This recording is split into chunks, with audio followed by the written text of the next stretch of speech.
pass on, so as a VC, how do you plan to play a role in generational wealth building? And how does this transnational North American entrepreneur ecosystem contribute to that mission? Both of those things can be accomplished at the same time. Great returns and helping people create generational wealth. I agree with everything that my fellow panelists have said here today. I'd say the one thing that we haven't talked about yet that is probably the most important thing to me is called access, right? That's the one thing that is missing. A lot of people from very different backgrounds can go to the same schools, can go to the same work at the same companies, do all the things, but if you're not part of an elite group of people who may come from a privileged background or family, you don't get access to join the party. And that's the biggest problem that we have with tech and everything related to how generational wealth is created and who gets an opportunity to participate and who doesn't.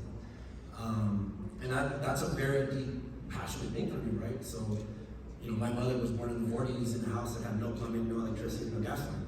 My dad was the oldest of 6 kids who dropped out of school so he could take care of his younger siblings and send them back to Mexico to study. So, we grew up, low income. And public schools my whole life. I went to UCLA, worked my way through life and basically had to figure everything out on my own. Now I manage $140 million. I've returned $40 million in cash back on a $20 million fund within 6 years. So when I think about where I'm sitting, it wasn't because I came from privilege. It's because I worked my butt off, but also because somebody took a chance on me. Somebody who didn't know me, didn't owe me anything, opened a door that I didn't know existed, helped me walk through that door, helped me understand what I was going to face through that door. And I think most importantly, when I failed, right? When I was running a couple companies and I failed, they told me that it was okay. And that those are the greatest lessons that you learn in life. And so from where I sit today, this is a level of privilege. We get to deploy money and make people's dreams come true. What more level of privilege could there be than that? So when I think about who I invest in, I don't care about what school you went to. I don't care about, how many times you may have done this and that. I care about who you are, what you've been through, how you can articulate that story. Have you learned some things? And are you actually, an experienced professional trying to build in what you're doing? I only invest in business-to-business software, so none of the, high flying, we need to raise $500 million to lose it all because we're going to spend 300% against revenue marketing, right? That's not what we do.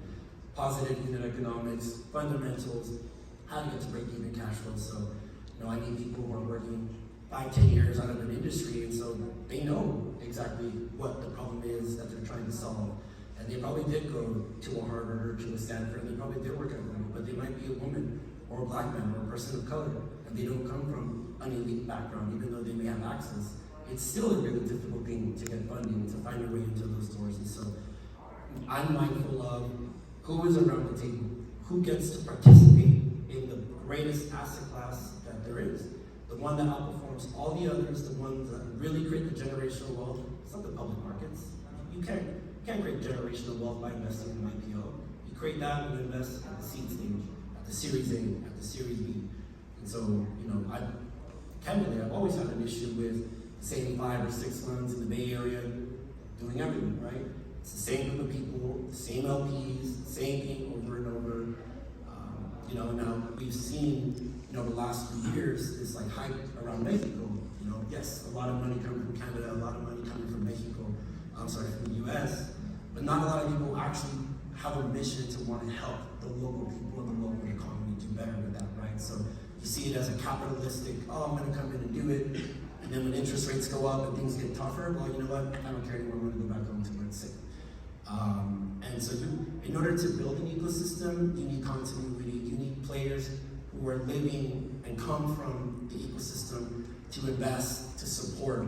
And so, who becomes an LP matters, right? Having LPs in my fund that are from Mexico allow me to give access to a group of companies that when I invest in the US and they're ready to move into LATAM, I can introduce them to people who are highly connected into industries that allow them to scale, right? And so everything, it's 2 things that we need in this world to be successful.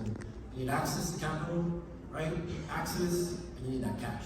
So, you can't tell somebody what to do with cash, but you can absolutely be mindful about access. And, if you're sitting in a place where you can create an opportunity to open up a window for other folks, being mindful that there are individuals who can be extremely valuable to your journey in building a company who maybe they can't write you a $2 million check. All they can write you is 10 or 20K, but the value they would bring to you may be higher than the person who would write you that $3 million check, right? Because they're building a larger portfolio. You're one of 30, you're one of 40, you're one of 50. If you survive the Hunger Games and you make it to the Game of Thrones, then they'll pay attention to you. But that's how venture works, right? That's how capitalism, in a sense, works.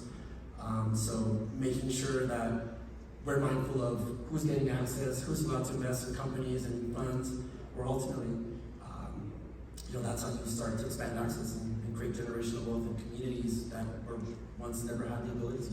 Yeah, and